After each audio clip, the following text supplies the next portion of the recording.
May anong magandang haircut para sa makapal na buhok? Actually, meron po akong ginupitan kanina, natural yung pagkakulot ng buhok niya, pero ayaw po niyang ipa-straight. Gusto na lang niyang i-embrace yung kulot na buhok niya. So, nagpa-treatment lang po siya.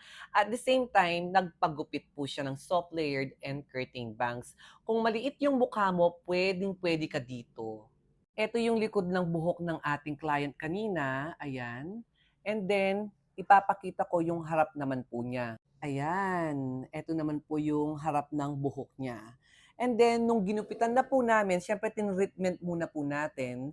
Take note mga madamdamin, hindi po namin niriban ang kanyang buhok dahil gusto pa rin po niyang ikip yung mala Jezebel niyang buhok. At bagay naman talaga niya, may pagkasasadagdag po talaga yung kanyang fest lock.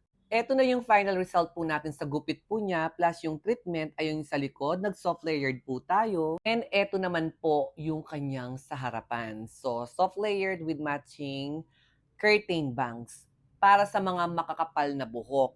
Ngayon, mga madamdamin at nakshi sa katanungan mo, for sure itatanong niyo po ito after bang winash, linligo yon, magiging ganun pa rin yung itsura niya. Hindi. Kapag hindi na nakaplansya ang buhok niya, syempre panigurado magfa-fly away, pero dahil yung kulot ng buhok niya is maganda, hindi naman halata yung pagka-fly away niya. Pero kung buwag ang buhok mo, kailangan pa rin tulungan sa pagpaplantsa.